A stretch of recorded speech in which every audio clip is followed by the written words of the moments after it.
Okay, so I'm going to ask you about, questions about how you felt when you immigrated to this country. So just to start off, why did you leave your homeland? Because America is a land of opportunities, and as a software engineer, especially, America was the destination at the time to land in here and then hone my skills and then prove myself. So that was the very reason. Okay. Um, so like, what was your experience then coming to this country? Coming to this country, it is the first time I left my homeland. So it's a pure, it's totally strange for me. With the, population mix, which is non-Indian, right? Indian and non-Indian, of course, because I landed in New Jersey. It has a significant Indian population still, but the non-Indian population was the shocker for me. That's interesting. Um, so then in that case, with all of that, do you like regret coming here? No, not at all. Actually, I thought such a, especially coming to New Jersey, New York area, it's a extreme immigration population, just like west on the northeast side. And then that gave me opportunity to explore different cultures, different sort of people.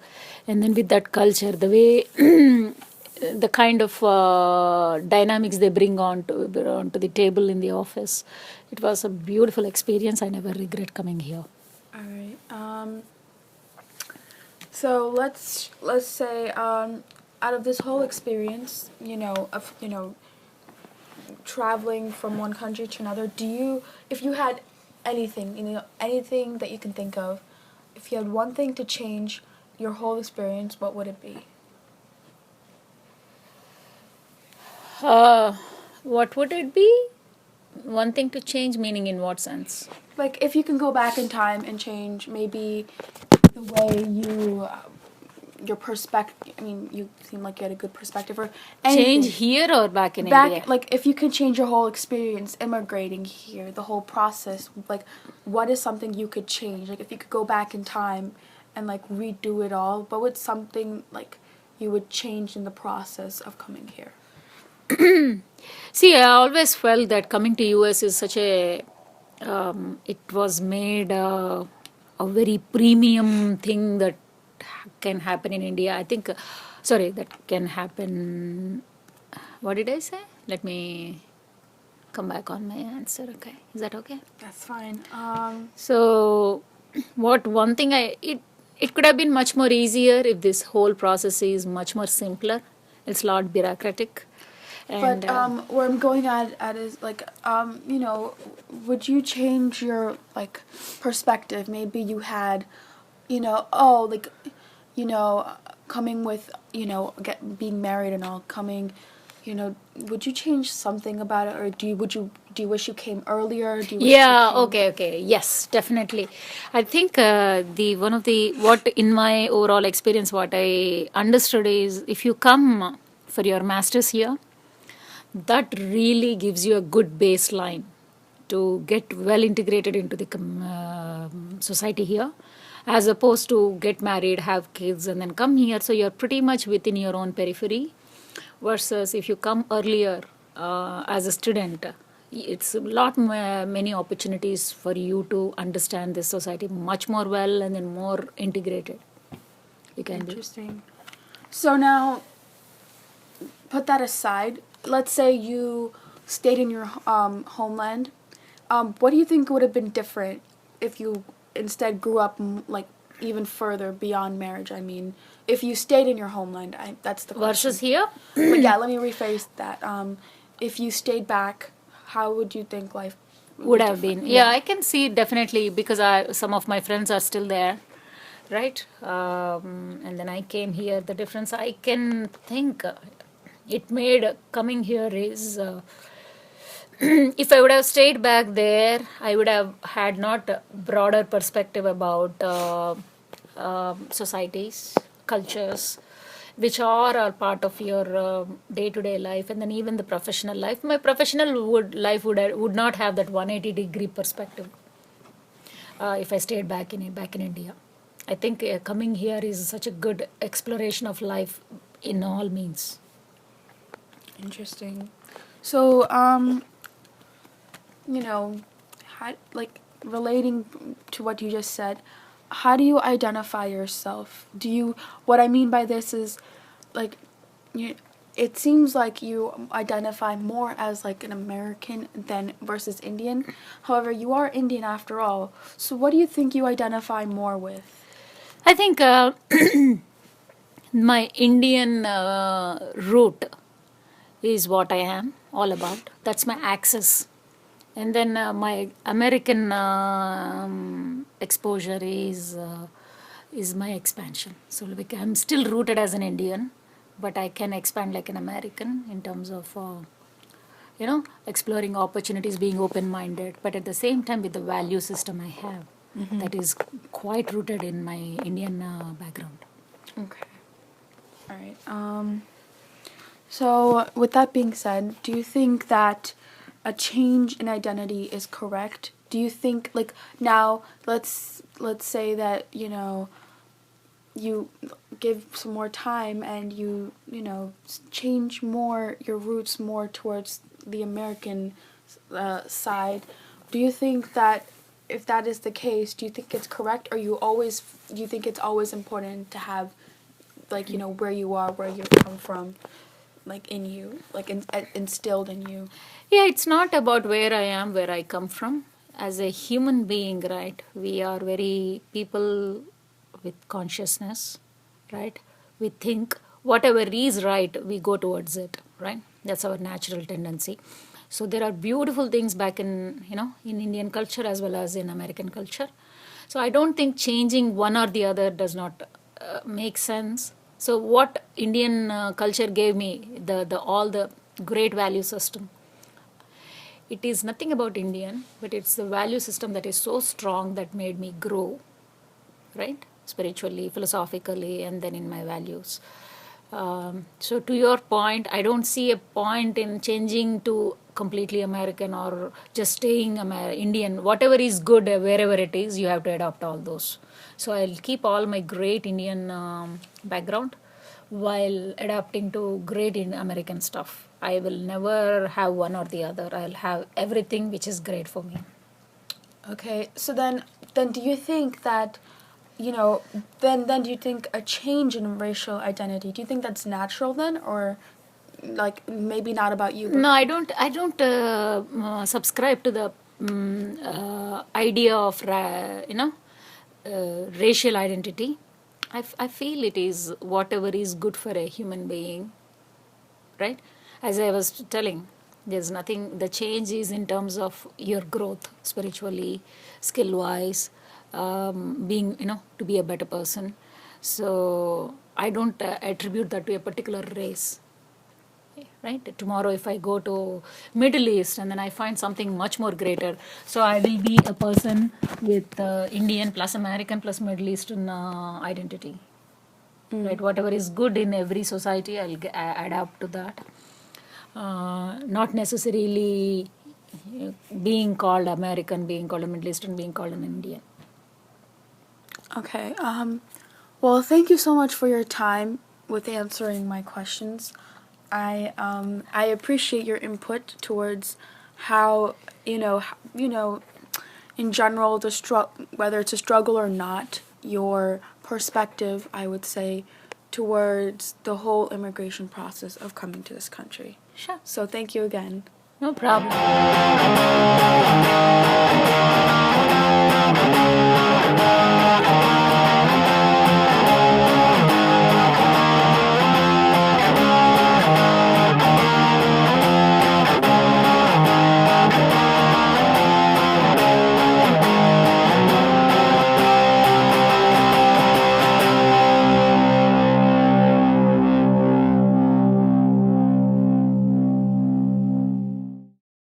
Kamita Bachelors.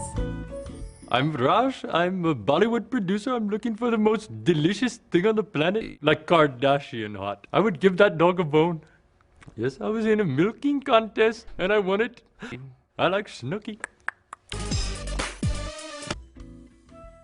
Honestly, I don't know for me like Indian stereotypes. I mean, like there's some like the funniest ones I've heard. I mean, like you guys have probably heard some good ones. Like what are the ones that you guys heard? I mean, like Tech support. tech support, yeah, Metro P. And- Hello, Metro yeah. PCS. I might take your call. 7-Eleven. Yeah. 7-Eleven. Oh, Gas station. gas station, 7-Eleven. I like they're all funny and like you know a lot of them like fueled by the media. I mean, like there's literally an Indian movie called Cab Driver. Yeah. And I think like these have weaved themselves into American It's- culture, I mean, and it's like a part of everyone now. It's funny. I mean, like, I don't know, like, I guess that's just us. And like, I remember a while back, like, you know, like, as I said before, like, the media's like totally not helping at all. I mean, like, a while back, I remember, you guys know who Ashton Kutcher is, right? Like, Yeah. the 2.5 Men dude, the guy who's like, yeah. So like, I remember a while back for a Pops Chips commercial, right?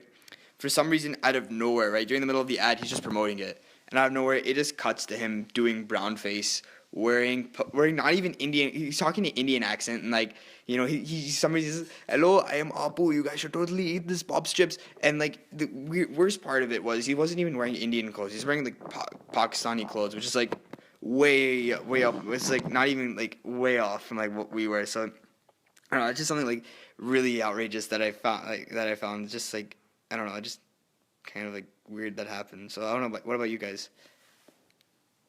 Or something like funny you guys encountered stereotypes wise? Funny stereotypes. Do you have anything? Claire. I'm trying to Claire. like think of Well, some. being a Bengali, it's kind of annoying how they always assume that you're Indian. If they see brown skin, they just assume you're Indian, even though there's other countries that do lead to brown skin, such as like Bangladesh, Pakistan, Saudi Arabia. There's a lot of other countries, and everyone's just lumped into the Indian. And I don't know, like we talk about Indian stereotypes, but honestly, they just apply that to anyone they see with that skin tone. It's not just Indians; it's just that shade, which is Oh. a very weird thing to 50 say. Shades of Brown. I remember, like in 5th grade or something, I was on the bus and there was this really annoying kid that sat across from me and my friend, and I remember he would say like really racist and annoying things to people. And like one time he asked me if I ate dog every day, and What?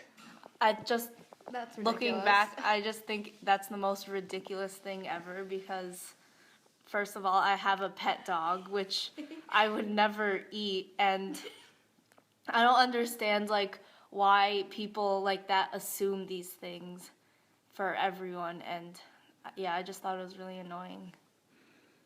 I don't know, like, And I don't know, the situations which I've encountered, like, stereotypes like that have been, like, a little bit more serious.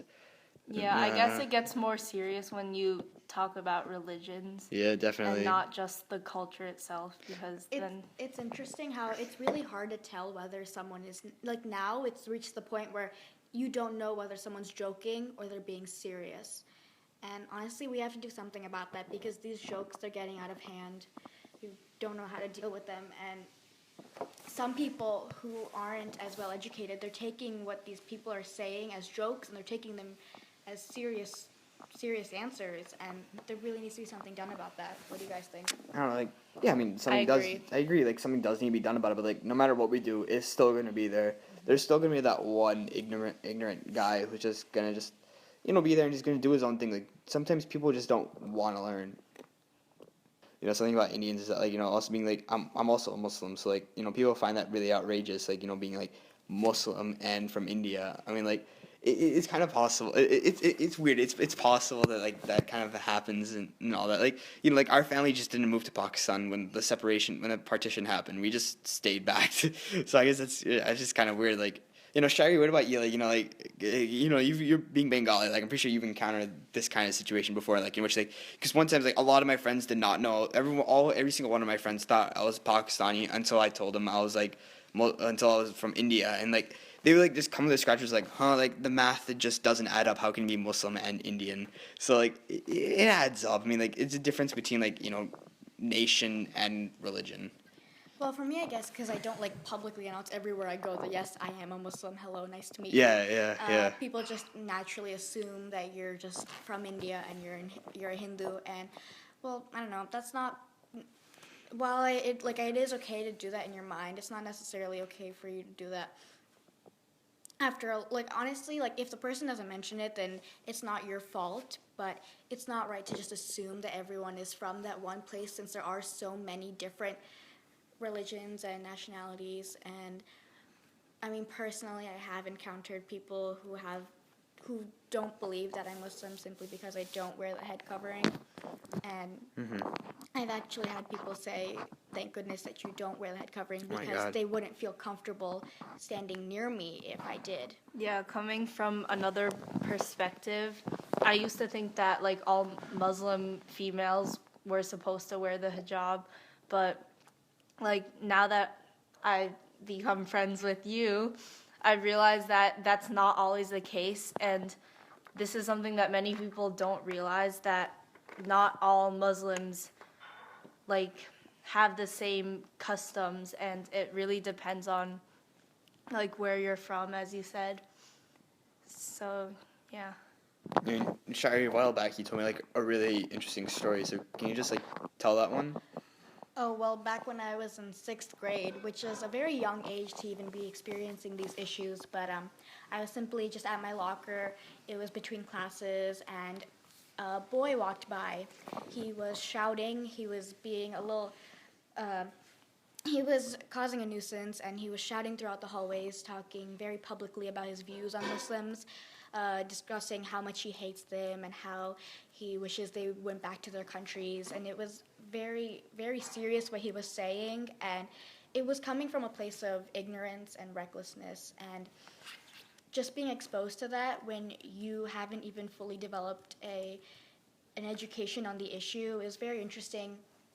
Well, not interesting, but upsetting to know that that's happening, and this isn't an isolated event. This is happening everywhere.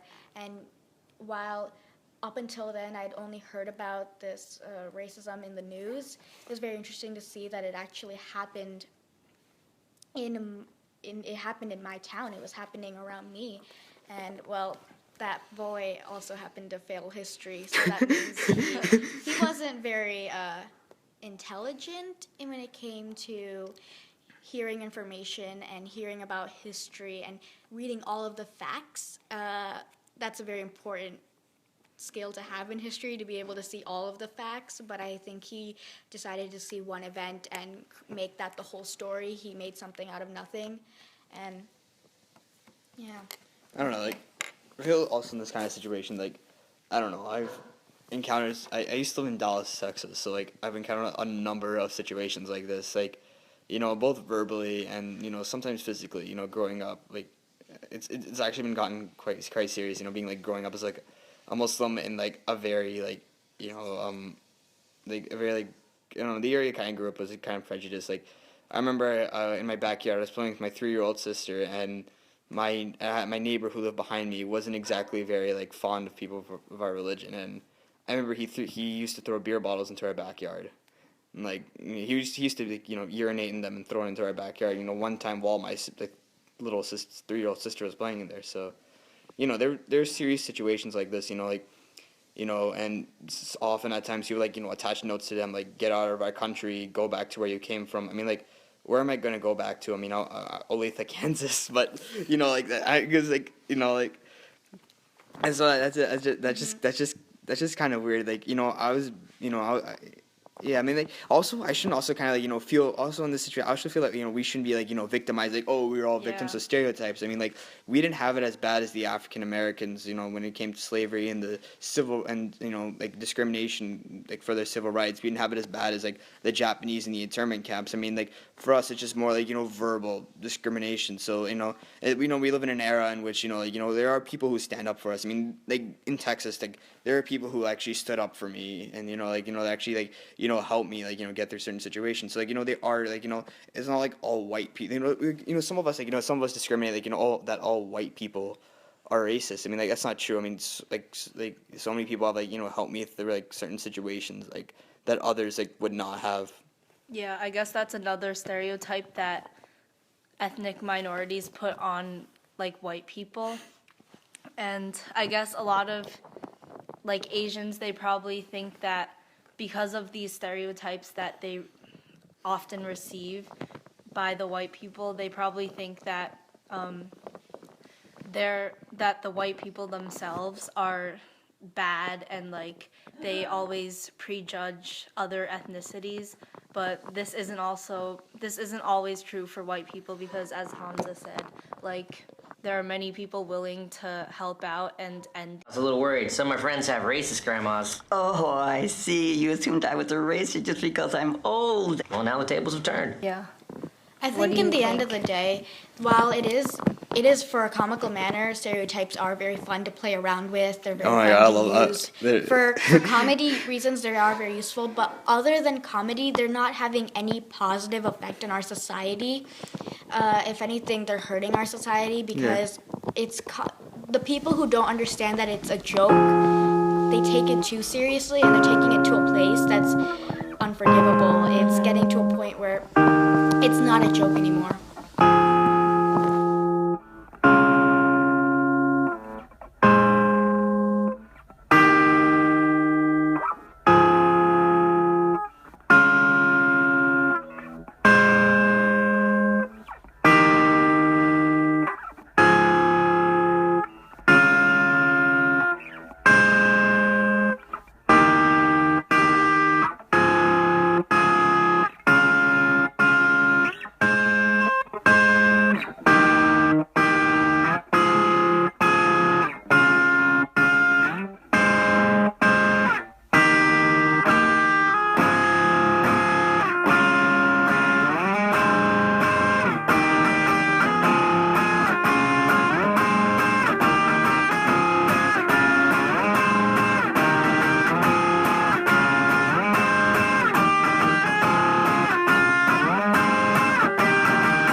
Hi, welcome to Regrets All Day, Every Day. I'm your host, Anthony Lopez, and here with my guest, Victor Espinoza. Victor, how about you tell the crowd about yourself? Hey, how are you guys? Thank you for having me on. Currently at the age of 34, I am a manager in retail, and I'm here to talk about, what regrets I have in life. To this, I just want to ask you what your biggest regret in life is. Right into My biggest regret in life is not getting to know my grandparents. I feel I know a lot of people that know their grandparents and have grown up with them and through the years, and I don't have any of those. Did you ever see them when you were younger? I know you said you didn't have good memories or whatnot, but did you ever see them a couple times? My grandfather on my father's side, I met him when I was 9 years old. He lived with us for 6 months. After that, I had never seen him again. He recently passed away at the age of 95, 2.5 months ago, and I didn't even get to say goodbye. I didn't get to say, anything to him. And then my grandmother, my dad's side, had passed away when I was 3 years old, so I really didn't get to know her at all. So what would you say about your grandma on your other side of the family? My grandparents on my mom's side, again, my grandfather, he passed away, I think, at the age of when I was 2, when my brother was born. And my grandmother, who's still with us, God bless her soul, she's still alive and she's ticking, but we never had a close relationship. It was always just not what you would consider a grandmother. Can you please elaborate? Well, from the images and movies and shows that you get of grandparents, you get someone that's there for you, that picks you up when you need support, provides you with wisdom and guidance. And this was completely opposite. It was more of my brother and I get in trouble and get punished, and just not what you would picture a grandparent to be. Okay, so can you tell us more about your grandfather? How was you guys' relationship?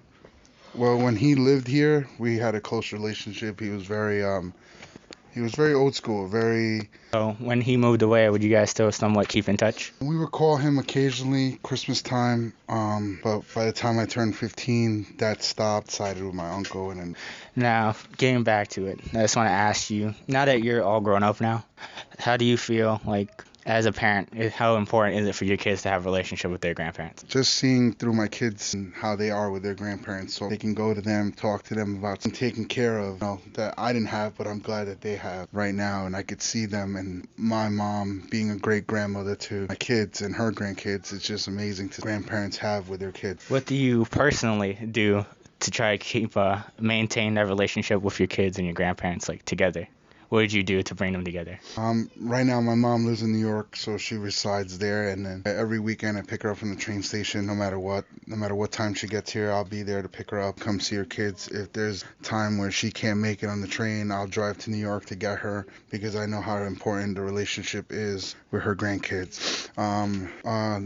The other grandparents from my wife's side, they actually live in New Jersey, so they're close by, and they come over all the time. And we gave them house keys, so they're welcome, so they know that the door is never shut on them. In your own words, what do you believe is a good relationship with your grandparents? Just that love that you have for them, they have for you. That relationship of almost fatherly but brotherly. It's just that closeness, that bond that you have with them, that you always remember, and you cherish those memories when they pass on. Now that you all grown up, now that you're reflecting back to your regrets with your grandparents, is there anything you would do, like, now to try and fix those regrets, to improve your relationship with I know you said your grandfather passed away, sorry about that, but now, your grandmother's still alive. Would you try to bring back that love with her? I don't know. I know they say it's better to forgive and forget. It's a little hard to do that, even at this age. But grandfather was alive still at this moment. Maybe the kids, so they can meet a little earlier. I just have one more question for you, Victor Espinoza. Who are you going for president for 2016? I don't even know who the candidates are yet. Then if she gets... All right. Wow. I don't know how much people feel for tuning in.